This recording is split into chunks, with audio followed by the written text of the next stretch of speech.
about that time, Gina Young gets back in the kitchen and shows you how to make a delicious pound cake, Gina Young style. I'm all excited. If you don't know how to make a pound cake, I'm gonna show you today. It's super simple. Here's what you're gonna need. You're gonna need 6 eggs. I have 6 large eggs and they are at room temperature, okay? You're gonna need a pinch of salt. You can put 1 or 2 pinches of salt. If your butter is salted, then you don't have to use that salt, okay? Or you can use unsalted butter. It really doesn't matter. You're gonna use 3 sticks of butter, and you're gonna make sure that it's definitely at room temperature. If the eggs and the butter is not at room temperature, it just won't cook up right, okay? So right here, this is just some shortening that I'm gonna use to coat my pan to make sure that my cake doesn't stick. You're gonna need some vanilla extract. And if you wanted to, you could use a butter extract as well, okay? And I have some baking powder. We're gonna use 2 teaspoons of baking powder and not baking soda. I know sometimes someone had told me they got the 2 mixed up, but we're using 2 teaspoons of baking powder. You're gonna need some flour. And so for the flour, I have already measured out 3 cups of sifted flour. You can sift it and you don't have to. There's days that I'll sift it, but if you don't want to, that's fine too.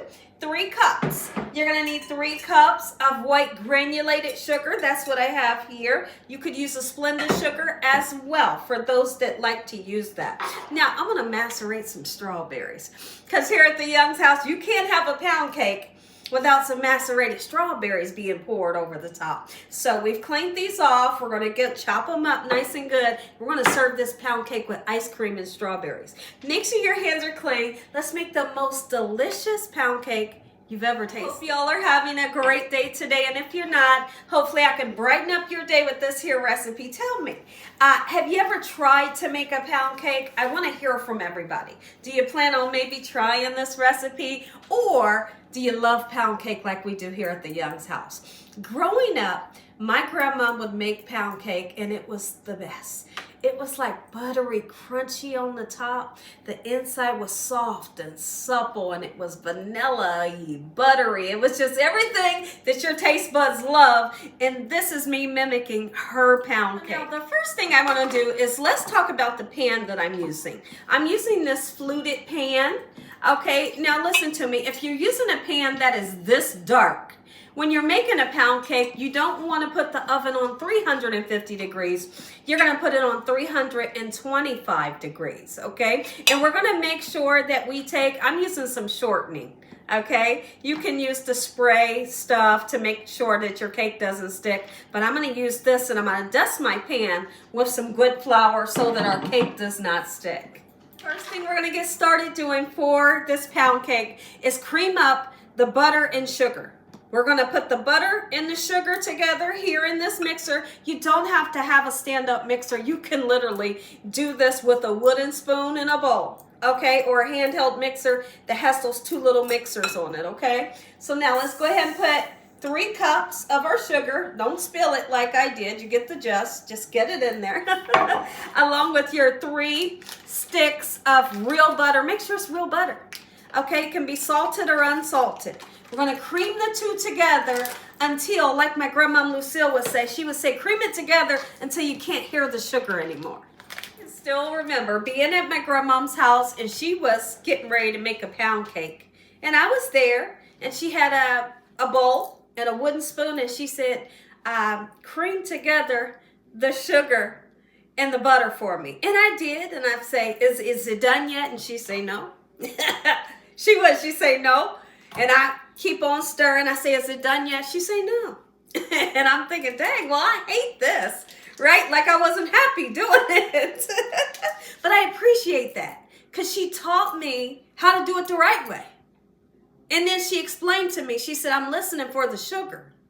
If I can still hear the sugar, like hear the granules of the sugar when I'm mixing, when I'm mixing it, she said, it ain't done. And then I finally would take it over to her. She'd say, listen to this. You don't hear the sugar no more. It's done. But that's how my grandma taught me. And that's a part of learning how to cook.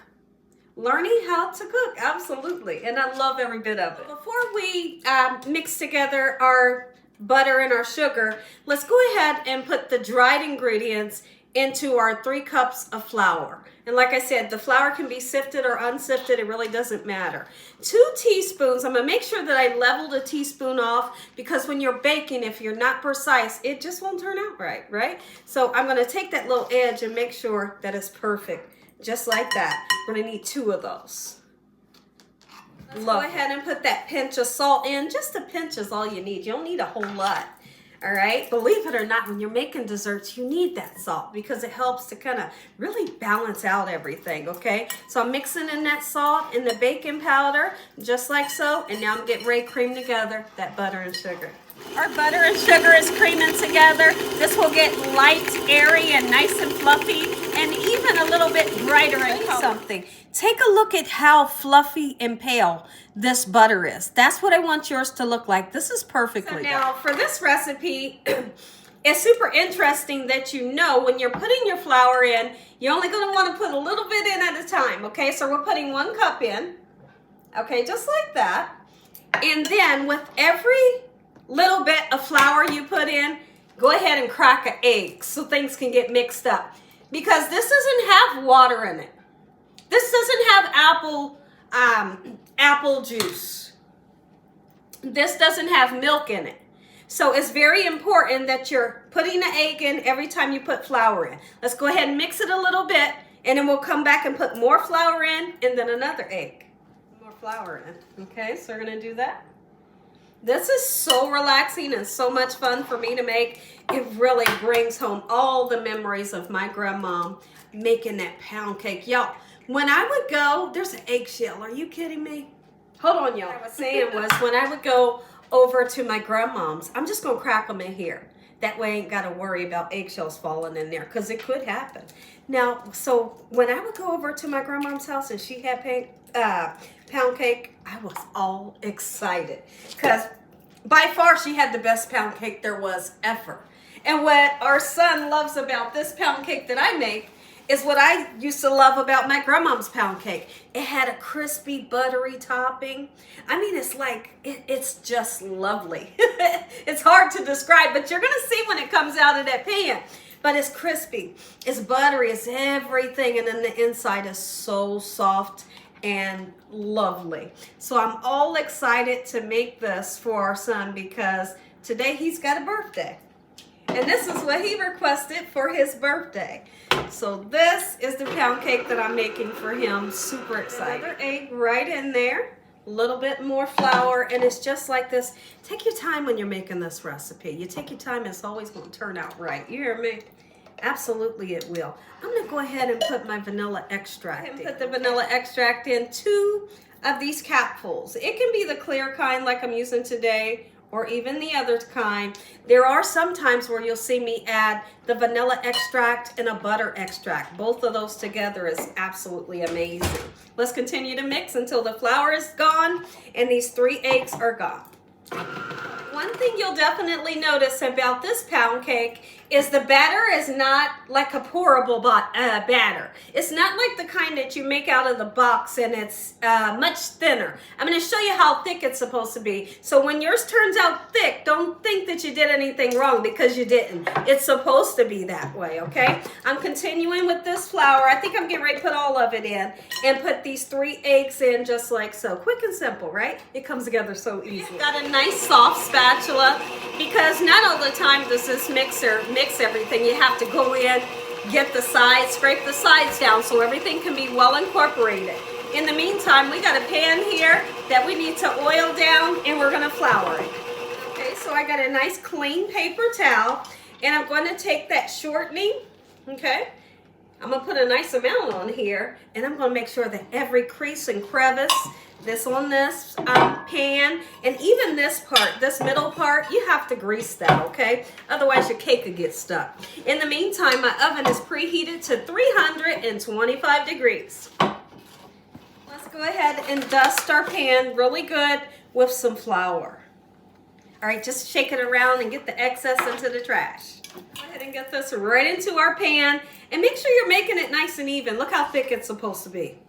Like that, okay? So kind of shake it in there, and then we'll level it out into our oven, 325 degrees, not 350 degrees. because our pan is dark, we're going to do 325.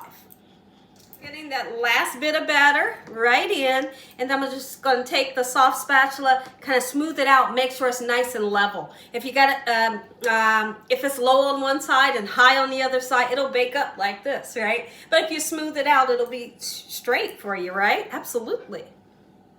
Before this goes in the oven, we're going to do something that my grandma Lucille would always say to do. She would say, knock it on the counter just a couple times to get the air bubbles out. So we do that. And then you have to, cameraman, you want some? The cake is in the oven. And so now we need to macerate some strawberries, okay? We're not going to marinate them because you wouldn't marinate strawberries, but you would macerate them. And what that means is we're going to add sugar to them. And then we're going to cut these, pour the sugar on them, and literally this sugar will pull all the juices out of the strawberry. Makes like a strawberry glaze that you're going to love. So let's do it. I've already washed my strawberries off. You have to wash your strawberries off. Wash off your fruits and vegetables when you bring them home. You never know who's touched them in the local market before they got to your home. And you always want to wash off the pesticides, right? You can slice or dice these however you want. This recipe, it's definitely for the people that complain when I make a cake out of the box. You know, they're like, no, why do you do that? Make homemade. You know those people, or you know who you are, right? Sure you do. So this is for you, a homemade cake. But I'm going to be honest, when it comes to the cakes that come out of the box, they have never let me down. I can't say that I have ever had a cake that comes out of the box and it wasn't good. It's always good. Sure it is. Strawberries going right into our bowl here. That's a lot of strawberries. Now, a lot of times I'll buy some Cool Whip, or you may call it whipped cream, and then we slice the pound cake, put the strawberries on, and then whipped cream on top. Today we're doing vanilla ice cream. I think that's going to go great. Now, when I was younger and I would go over to my grandmom's and she would have this amazing pound cake, I wanted butter on my pound cake. I did. I wanted butter on it, not melted butter, just cold butter that's spreadable. I would spread it on the slice. I would spread it on thick and eat it. That right there, I still do that as an adult. I love it that way. Go ahead and put our sugar in and give it a nice stir. I don't think I'm going to use that full cup. I think this much right here is plenty enough. If you wanted to put a little bit of vanilla extract in here, you can, but you don't have to. I'm not going to today. I'm going to show you. I'm going to come back and show you the liquid that's extracted from these strawberries just because we put sugar on it. You're going to love this. Look at this. Are you kidding me? Remember I told you it's going to make like a lovely strawberry sauce? It's right there. The cake is done and the pan is still hot. I've taken this butter knife and you just go along the edges and then you go along that middle. I have this here. I'm going to put this and I'm going to flip it. Okay, after I flip it, I got this cold rag I'm going to lay on top of the cake to help to ease it out the pan. And there is the cold rag. It helps to ease the cake out. Flip it over, do it like this. A lot of times you'll hear that suction, and that means that the cake has fallen like we want it to. Okay, so now you say a little prayer. Say a little prayer. Now look at the gorgeous design. When you're making my pound cake, that bottom part that we just flipped, this part that was on the top, I'm going to flip it back there because I want you to taste and see this lovely crunchy butteriness that happens on the top. If you want to put an icing on it, you're going to use this side where the beautiful design is, right? I'm flipping mine, okay? So let's do it. We can do it together. Gorgeous, okay? And this right here, you're going to love that. Baby, this is it. Make yourself. Go ahead and cut it. I didn't let it rest, y'all. You know you're supposed to let it rest, let it cool down, but I ain't got all that time. I ain't got time for all that right now, all right? I'm just going to be careful. The whole purpose of letting it rest is when you cut it, you don't want it to fall apart, right? Excuse me. When it rests, it's not going to fall apart, right? So let's find that perfect piece. You hear me? Oh my goodness, yes, and I can feel that crunchy on the top that I was talking about. Baby, this is it. You bet this is it. When I tell you this tastes just like grandma's, look at that. Yes and yes. How are we going to do it? We're going to do it this way. We're going to do it this way.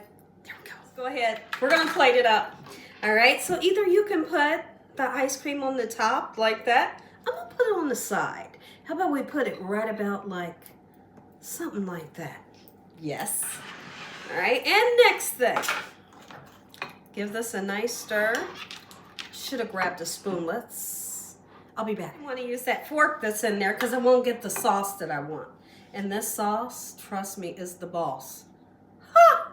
Gina, yes! This is it.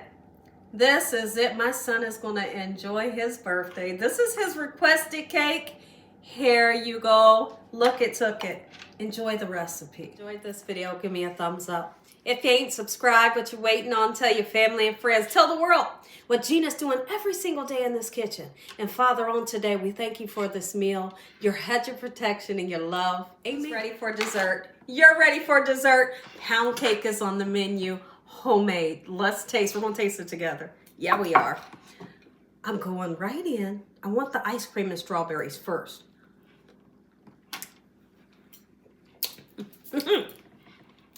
And now the cake that has been saturated in that strawberry juice. Oh my goodness, look at this.